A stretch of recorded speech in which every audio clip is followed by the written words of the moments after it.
Fala pessoal, tudo bem? Leonardo aqui.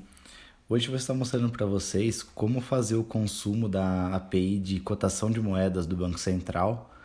E o intuito de hoje, né, é tanto mostrar como fazer o consumo desta API em específica, que eu acho que é uma API que pode ajudar muitas empresas a obter, né, a cotação de moedas ali, de uma forma que o usuário, né, o funcionário não precise ficar todo dia entrando no site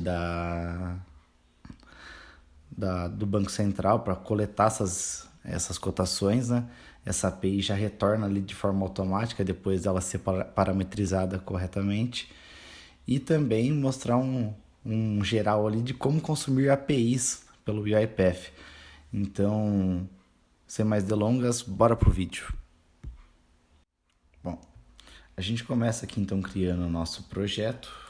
Vou chamar ele aqui de cotação moedas e vou colocar aqui este robô consulta a API do Banco Central e retorna a cotação da moeda selecionada na data atual. A gente poderia também passar essa data ali de forma manual, mas no meu caso aqui eu vou estar mostrando para vocês como se ele estivesse executando no dia ali. Ele vai pegar então realmente o dia, o D-1 ali, vou colocar, para poder ficar mais fácil. Beleza? Projeto carregado. Então qual que vai ser o nosso primeiro passo? A gente vai precisar aqui de uma atividade assign. A gente vai criar aqui uma variável data atual e utilizar uma expressão do VB que é a today e ponto to short date string. A gente vai usar ponto to short date string porque se a gente colocar ponto to string direto, ela vai trazer para a gente tanto a data atual como também a hora, minutos e segundos ali atuais. E essa informação de horas ali, ela não é necessária para o nosso robô, então a gente já usa essa opção aqui direta para minimizar ali os trabalhos ali que vai ter que ser feito em cima dessa data. Então vou colocar aqui já. E vou mostrar aqui para vocês, né, porque eu falei minimizar os trabalhos que a gente vai ter em cima dessa data atual ali. Vou colocar uma message box aqui só para poder fazer um breakpoint, para mostrar para vocês o formato que acaba vindo para a gente. Executar aqui. Ó. Então ele executou, né? E você consegue perceber que a data atual ela vem em padrão americano. Ela vem primeiro o mês, depois o dia, depois o ano. E a nossa API ela vai aceitar no padrão brasileiro mesmo. Então a gente precisa editar fazer uma transformação de dados aqui nessa variável para poder passar ali de forma correta para a nossa API. Então vamos começar a fazer isso agora. Então aqui o que a gente vai fazer? Vamos colocar uma outra assign. E aí tem aquela questão também que eu falei com vocês, que a gente vai precisar do D-1. Então o que eu vou fazer aqui? Eu vou fazer uma outra variável, vou chamar ela aqui de data cotação e já vou colocar ela como um array. Por quê? A gente vai criar aqui um split dessa nossa data atual, pegando ali separado pelas barras. Então, split data atual. E aí eu quero que ele separe para mim pelas barras aqui a forma dela de separação. Então, ok, tenho aqui minha data de cotação.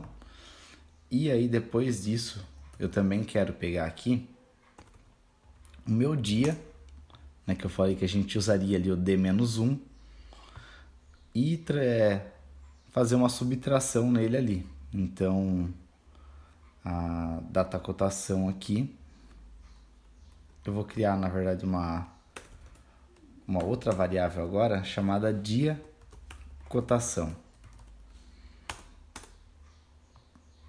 Eu vou precisar mudar o formato dela aqui para int, porque eu vou precisar fazer uma subtração nela, então não consigo fazer ela sendo uma string, né? E vou passar aqui para ela aqui a data cotação na posição 1, porque a gente viu, né, que ele primeiro traz a primeira informação, o mês, depois traz o dia, depois traz o ano. Então, como nossos arrays no UiPath sempre começa com 0, a gente vai pegar a posição 1 aqui do nosso array, que a gente acabou de separar aqui no split, aqui na data cotação, e pegar aqui na posição 1 aqui para fazer aqui a nossa subtração, que eu quero o D, que é o dia, menos 1. Opa, desculpa, eu só esqueci da parte mais importante aqui, né, pessoal? A gente vai ter que dar um convert aqui nessa variável, ponto toInt32, e agora sim a data cotação na posição 1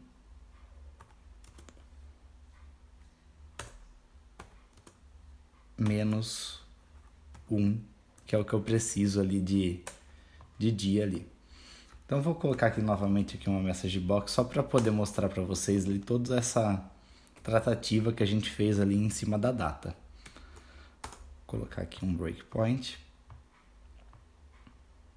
que aí acho que vai ficar até mais claro para entender todas essas transformações ali que a gente fez na nossa data atual. Bom, então aqui primeiro a gente tem a nossa data atual, certo? Que temos aqui no formato americano. Aí a gente pediu para a gente separar pelas barras ali para formar a nossa data de cotação. Ó, então ela formou aqui um array de string com 3 posições. E aí a gente tem aqui separado, ó, 07 que é o mês, 22 que é o dia e 2023 que é o ano.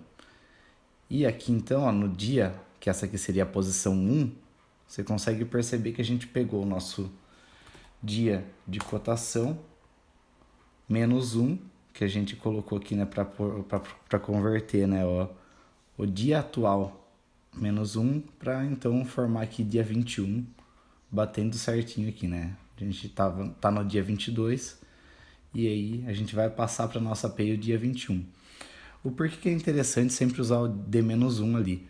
As cotações do Banco Central tem fechamento às 1h da tarde. Isso todos os dias da semana.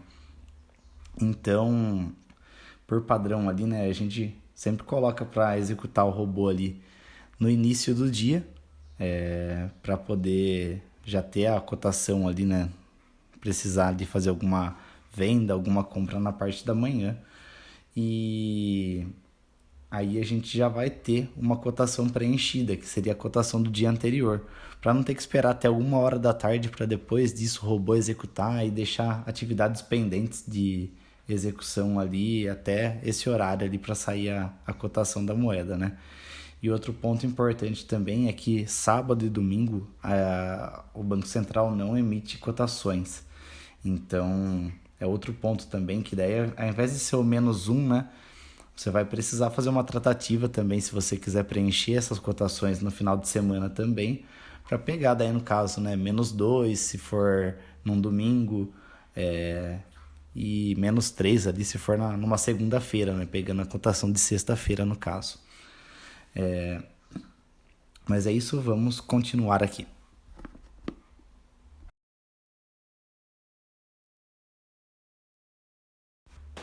Agora então, a gente vai passar aqui para uma variável também, quais são as moedas que a gente vai querer consultar.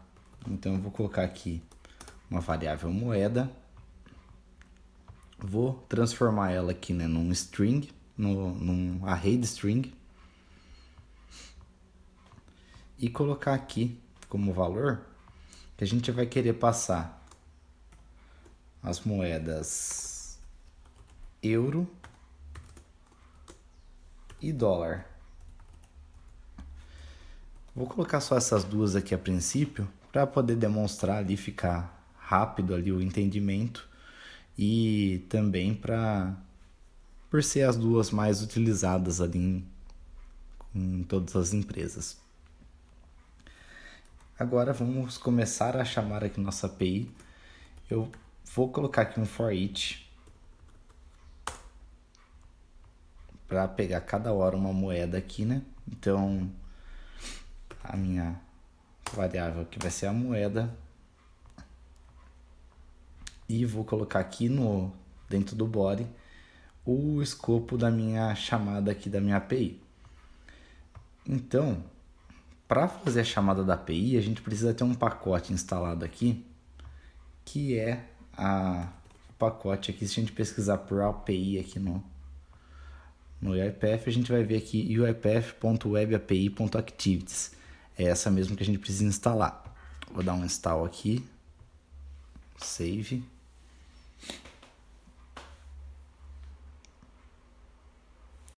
Beleza, agora que temos o pacote instalado, nós vamos utilizar aqui a atividade HTTP request para poder fazer a chamada da nossa API. E aqui no configure a gente vai passar, né, no endpoint o link de chamada da nossa API. Esse link aqui eu já tinha ele pronto, mas ele está disponível aqui na documentação da API do Banco Central de Cotação de Moedas. Eu vou deixar o link dessa documentação aqui na descrição do vídeo. E a função que a gente vai utilizar, né, é a /cotação moeda dia. Então a gente vai passar como parâmetro a moeda e a data de cotação. Bom, aqui então, no timeout eu vou deixar o padrão. O método é o get, aceitar a resposta como JSON. Nos parâmetros aqui então, eu vou adicionar os parâmetros que a minha chamada aqui está esperando, né? Então é a moeda, que o valor dela vai ser o nosso current item. Por que o current item, né? A gente está colocando a nossa chamada aqui dentro desse for each, que ele pega aqui, né, o current item, que na primeira execução vai ser o euro, na segunda execução vai ser o dólar. Aqui só mais um detalhezinho dessa API. Todos os dados dessa API aqui em específico, ela pede para passar entre aspas simples. Então a gente vai adicionar aqui aspas duplas, aspas simples, o valor que a gente quer, e no final novamente aqui aspas simples aqui novamente. Senão ela vai dar um erro ali de execução ali. Então no começo eu acabei batendo um pouco de cabeça com isso, passando aqui já para vocês ali como que vai funcionar, né? E aqui a nossa variável data cotação. Variável não, né? Nosso parâmetro data cotação, que a gente vai passar para ele aqui. Novamente, a gente tem que colocar as aspas simples. Aí aqui a gente vai colocar o nosso mês. No começo do vídeo eu acabei falando ali ao contrário, realmente. Para a API, ele também aceita ali como padrão americano a forma do parâmetro dele. Porém, a parte do split ali, ela não é à toa. A gente, como vai fazer o D-1 ali, então a gente precisa também realmente ter a nossa variável ali quebrada para poder, nessa parte aqui, passar a data correta aqui na chamada da API. Então a gente vai passar aqui o data cotação na posição 0, que é o mês, mais o barra, porque quando a gente fez o split a gente eliminou as barras ali, a gente usou ele como separação. Aí a gente vai passar aqui o dia cotação, que é o dia de hoje menos 1, ponto toString, porque essa variável é uma variável int, barra novamente, e a data cotação na posição 2, que é o nosso ano.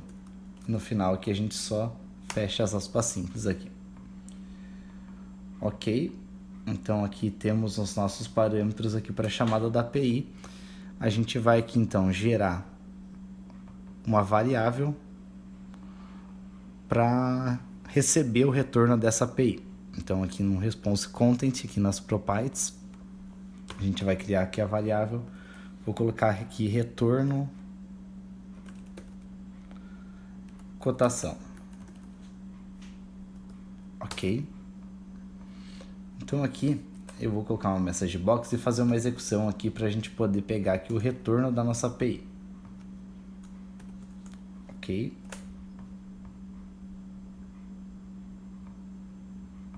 Vou colocar um breakpoint. E vamos lá. Executando aqui então.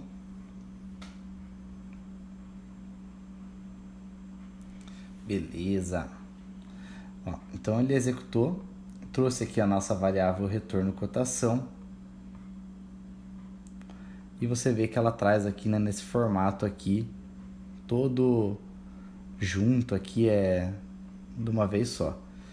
Por isso que a gente precisa de uma variável, de uma atividade aqui na sequência, que é a de serialize JSON, para a gente poder estruturar essa resposta aqui e também consultar os dados ali de forma que a gente consiga tratar ali, chegar nas informações que a gente necessita. Então, aqui eu vou colocar aqui um serialize JSON. A gente passa para ele aqui a nossa variável retorno cotação. E a gente espera como resposta dele, né, como um JObject ali.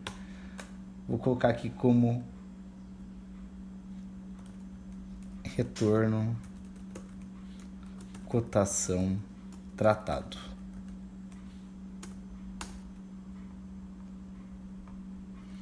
Aí já vou mostrar para vocês a diferença que ela fica ali quando a gente já aplica esse tratamento dessa atividade ali para poder buscar os dados. Ok.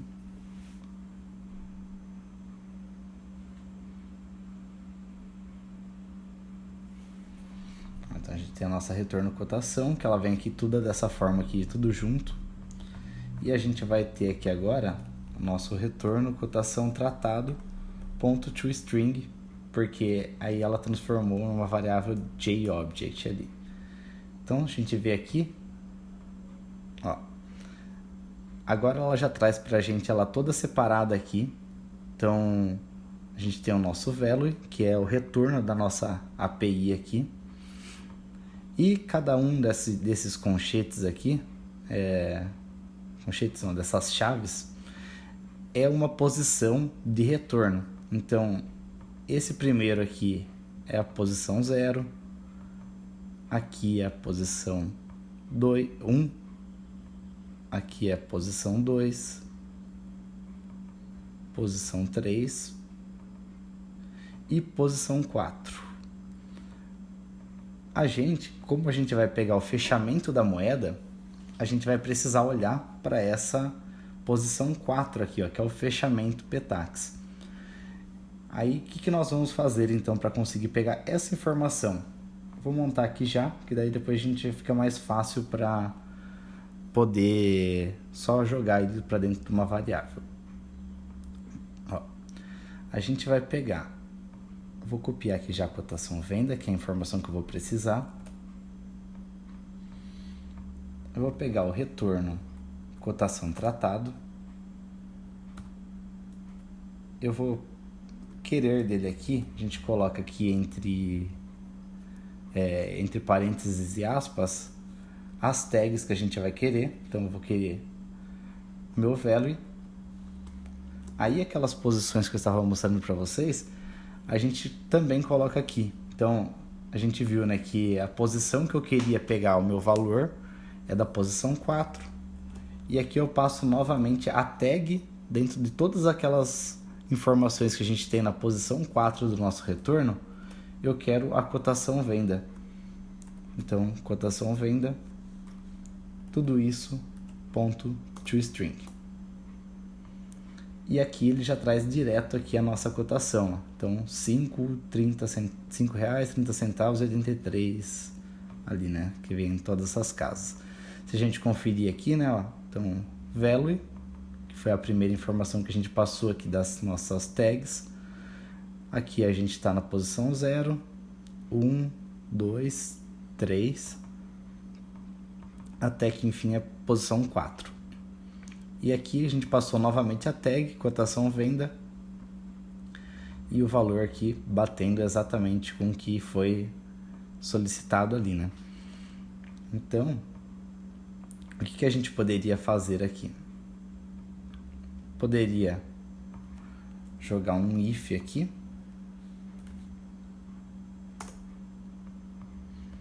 somente mostrando aqui uma opção. Se o nosso current item for igual a euro, a gente pode colocar aqui que a nossa assign vai ser uma variável aqui, cotação euro, e ela vai retornar para a gente lá então o retorno cotação tratado,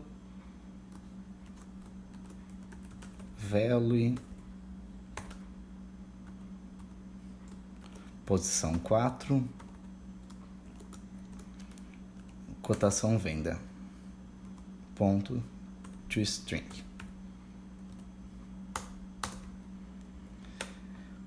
E aí se ela não for euro, aqui eu vou colocar direto, tá, pessoal? Para deixar o vídeo um pouco mais curto, mas você poderia colocar um if aqui também, perguntando se a current item for igual a dólar, fazer a mesma tratativa ali, só que com a moeda dólar, né? No caso meu aqui, eu vou fazer dessa forma aqui já. Aí aqui eu vou colocar como cotação dólar. Vou só mudar o escopo aqui dessas variáveis cotação aqui, para poder depois mostrar elas para vocês no final. Então aqui, tanto a dólar como a euro, vou jogar aqui no escopo da main. E ela vai pegar aqui o mesmo valor, né? Então, aqui no final, eu vou colocar aqui então para vocês uma message box e vou colocar aqui cotação dólar é igual a cotação dólar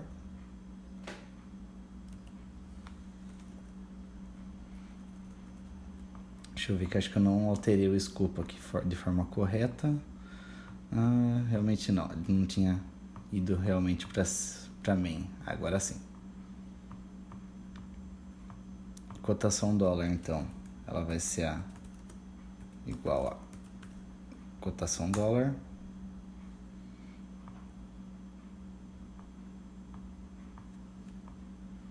e aqui embaixo a cotação euro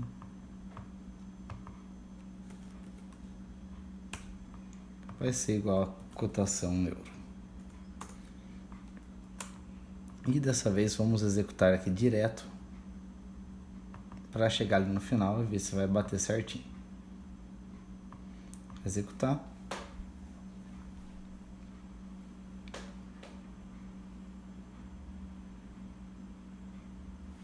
Então, a nossa cotação do dólar, 4,7732. E a cotação do euro, 5,3083. Aí, pessoal, aqui, né, vamos falar, ao invés de jogar aqui para as variáveis, vocês poderiam daí, né, tanto jogar isso para dentro do sistema, jogar para dentro de uma planilha, jogar para dentro de uma tabela, como foi o caso do último vídeo que eu fiz ali mostrando a diferença, né, do for each pro parallel for each. Se vocês não viram, dá uma conferida lá, que também ficou bem legal para mostrar um pouco da diferença dos dois. E então tem uma série de coisas ali que vocês podem ir fazendo. Se vocês quiserem que eu mostre alguma dessas opções mais a fundo, posso fazer um próximo vídeo aqui mostrando depois disso, mas o foco desse era mais o consumo e tratamento de dados ali da API. Então eu espero que vocês tenham gostado. Qualquer dúvida pode deixar nos comentários. Vou estar aberto aqui a sempre sugestões ali de vocês. E é isso, pessoal. Espero que gostem, compartilhem, curtam bastante. E é isso aí. Vamos para o próximo ali e bora para frente. Muito obrigado, pessoal. Até a próxima.